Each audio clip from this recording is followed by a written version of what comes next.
Hey, what's going on everybody? Jay here from Square Pegs. If you've been around the channel for a while, you might remember back in August when I reviewed this guy. This is the OG Alxum Switch card reader. You were able to put in 4 cartridges to be able to hot swap between. It also stored 4 cards, plugged in versus USB-C. This guy just went right into your card reader and you could switch it by doing this. It's fun, made noise. I thought it was a really cool device and I didn't really think there was a whole lot you could do to improve upon it, but lo and behold, you guys did. One of the things that you guys said you would really like to see is if this had a remote option, and kind of excited to show off the brand new version of the Alxum Switch card reader because it adds something that you guys are all asking for. It adds the ability to swap between cartridges without getting up from your chair by using this handy dandy remote control puck. But this is a pretty neat system. You see here the games plug in, they're spring loaded, they can pop in, pop out. And what we're going to do today is we are going to test out the functionality. And I'm not going to get too in-depth with the functionality of the games. I did that on the last one. If you're interested in that, link in the card on screen right now. You can see how the functionality worked there. I am going to go into each one, make sure they load. But the main thing I'm curious about is how this remote works and if it's going to hot swap instantaneously when I press the button, see what the range is, things like that. Now, the games that we're going to be testing today, just so you guys know what's coming your way, we have Sonic Superstars, Shantae and the 7 Sirens, Super Mario 3D World plus Bowser's Fury, and the Capcom Fighting Collection, because why not? Fighting games are fun. So let's get this hooked up. It's real easy to do. These clips on the back of the device just slide onto the back of the Switch dock. Works on both the OLED and the classic version. This plugs into your Switch card reader normally. The other ones go into the multi-cart, and you're good to go. Let's hop in a game, we'll find out how it works. Alright, so yeah, a little bit of a change of angle here, and as you can see here, Super Mario 3D World plus Bowser's Fury is currently queued up, and we're going to do this the old-fashioned way. I'm going to show you kind of proof of concept of how this works. Both hands are going to be in frame. I'm going to press the button on this one, and you'll see it swap on screen at the same time. Ready? There it goes to Sonic Superstars.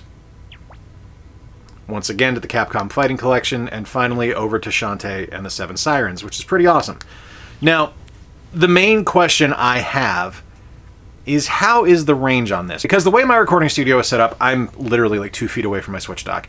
It should work. It should work every single time I press the button, and true to form, as you can see here, I'm just pressing the button and it's working every single time I do it. But how's it going to work when I'm 10 feet away? What's going to happen when I'm across the room? Because that's how most people actually have their Switches set up. So you're going to have to trust me on this one. I'm going to be taking my phone and pressing the button, and you're going to see me as I walk away. Okay, so you're going to see me as I walk away, and I'm going to be... I just kicked the camera, so that should be great footage for folks. All right, here we go. Pressing the button now. I'm probably about 7 feet away from it. There's a nice swap. Not bad. Okay, that's a pretty reasonable range, actually. I don't think that's too bad. So I am able to switch without a problem. Now we're going to step a little bit further back. I'm going to step back over there, and we're going to see if it swaps when I press the button. See if I can see. This is one of the problems of being short. I can't see anything. A few more feet behind. Looks to be working pretty well. I'm right now about 10 feet away from my Switch. Not bad. So yeah, not a bad result there at all. This could have been catastrophic. Like, this could have been something that was just not well received, not well done. And the fact that this little guy works so well is pretty nice. I do find it odd that it comes with a wrist strap, but I guess it's so you don't lose it. So when you're sitting on the couch and you get your controller in your hand, you can just keep it around your wrist. But what do you say? Let's get into game. Let's see how things work.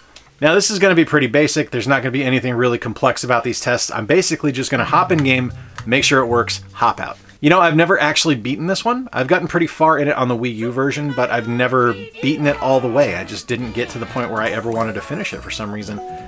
And I don't know if it was because I just was playing other stuff at the time or what, but getting this on the Switch, I've kind of been slow rolling it. Hey, look, it's Cat Mario beating up Sand Bowser, because why not? Down with Goombas. All right, now over here,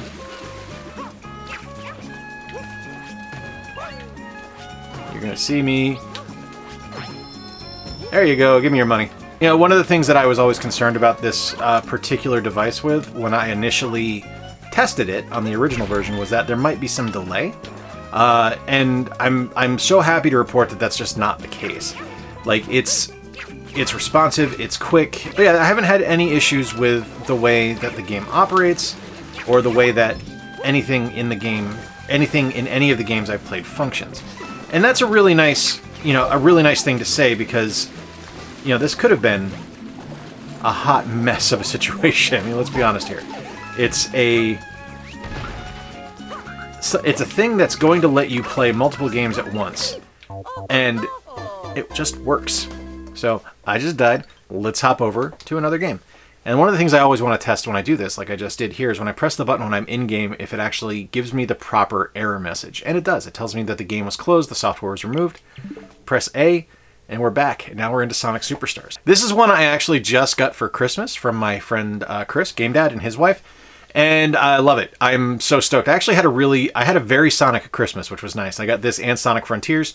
GameStop was doing a buy two, get one free sale, I want to say, on used titles. And I picked up Sonic Frontiers and King of Fighters 15 and something else for the Switch that I thought was just fantastic. And Sonic Frontiers is absolutely brilliant. It's a wonderful kind of update on Sonic Adventure. And this one is great because this is just a love letter to classic Sonic. And I've heard it described, I think my friend Gary from Rock Solid described it as Sonic's version of Super Mario Bros. Wonder, and that's incredibly accurate. It's so spot on. Speed Jungle Act. I don't know what this is. This should be fun. Love the backgrounds. Like this is. I'm actually going to capture one. I'd like to use that as a wallpaper. That's just so deliciously 90s. That's not Knuckles. That's probably a game feature, not something I did wrong or anything that the game did wrong. It's just I have to play as Sonic. Oh yeah, this is the boss battle. That's right. This thing kicked the ever-living crap out of me when I tried it.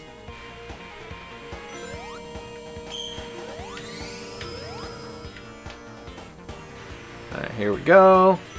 Yeah, no issues. No issues whatsoever. Fast, responsive, fun. Truly outrageous, if I'm quoting Gem here. But yeah, no, I think this is great. This is an absolutely wonderful little device, and I'm liking it. Go away. All right, we're going to switch games now. This is working just fine. All right, so now you can see we are ready to go into the Capcom Fighting Collection. We're just going to pop into this real quick. As always, I do wish this contained stuff from Power Stone. That is my favorite kind of forgotten Capcom franchise, and I just wish it was back. It's such a good fighting game series. We are celebrating, of course, the Street Fighter 35th anniversary. That's how old I am. And I think we're just going to go into... Oh, let's go into Pocket Fighter. Oh, I chose the Japanese version. Look at that. I have no idea what Daniel Hibiki just said.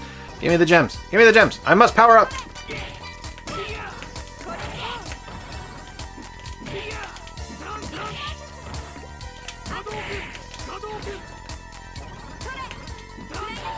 Oh, that's not fair. She's got a broom.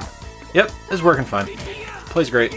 That's such a charming game. What I would give for a brand new Pocket Fighter in today's day and age. Like, people wouldn't know what to do with it. It's great. Alright, well, we KO'd her. We're going to hop out now. Press the button again. Game card is removed. Press the A button. And we're going to jump into Shantae. Because, of course, it's from Way Forward. And whenever we're playing Shantae, we are ready to go. Because it's like my favorite franchise. This might be their best Shantae they've ever done. That's hard to say when Half Genie Hero is out there, because Half Genie Hero is so just bloody perfect. But Seven Sirens is scary good. Like, it's super, super good. I can hair whip. I can dance. We are ready to go. We're going to keep going. Yes, the bridge is constructed right now, but it'll be down later, so I can jump down there and go down to the depths. I played it a few times. Onward and upward, right? Yep, look at this. Hey, we're able to jump on stuff and climb. And hey, it's Roddy Tops. Well, it's actually not Roddy Tops, just a zombie, but that's okay. Hello, Mr. Mayor. You're totally not suspicious. Totally not suspicious at all. Yay, look at everything happening. This is wonderful. Yeah, it all works. No problems whatsoever with Shantae. The game plays fantastically. We're going to go back now to the camera. I'm going to give you my final thoughts on the Alxum Switch Game Card Reader, complete with remote. Alright, so final thoughts now on the Alxum Switch Game Card Reader with remote. I'll say this about it. It does solve the problem that most folks presented with it on my initial review. Adding the remote does make it significantly more user-friendly. Being able to sit on the couch and swap games, if you know there's going to be 4 games that you're playing regularly, this is a great solution to have. For me, it does still kind of feel like a solution in search of a problem. Now that said, I've used my original regularly since I've got it. It's been plugged into my Switch downstairs in my workstation pretty much permanently.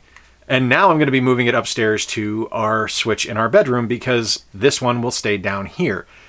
I do think it's a very clever device, and I do think that it does things very, very well. I just don't know that it's necessary for everybody. But honestly, at the prices they're at, the remote one is $44.99 and the non-remote one is $33.99. I don't really think it's a bad purchase. It's a superfluous accessory, but if it's something where you think you would get some use out of it, I don't think it's a bad thing to pick up.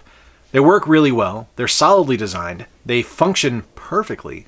I've yet to have an issue with anything that they have sent me. They just work. I think they're great. There's links down in the description below to both the original release that does not have the remote and the newest one that has the remote. So if you're interested in either of them, go ahead and click on those links. They're not affiliate links for me. I'm not going to get any kickback on it. I just think they're neat devices, and I think you might enjoy them if it's something that you're looking for. It does what it does incredibly well. Let me know in the comments down below if you have used anything like this, if you think it's a great addition to your Switch collection, if it's an accessory that you would get some use out of, or if you just don't see the point. Me, I don't understand why, but I'm just drawn to this thing, and I think it works brilliantly well. Till next time, folks, I've been Jay. I appreciate you spending a little bit of time with me. If you're new around here, would love to have you subscribe. If you really dig the channel, would love to have you come in as a channel member or become a patron. But until that time, remember to play more games, stay square, and take care. I'll talk to you soon.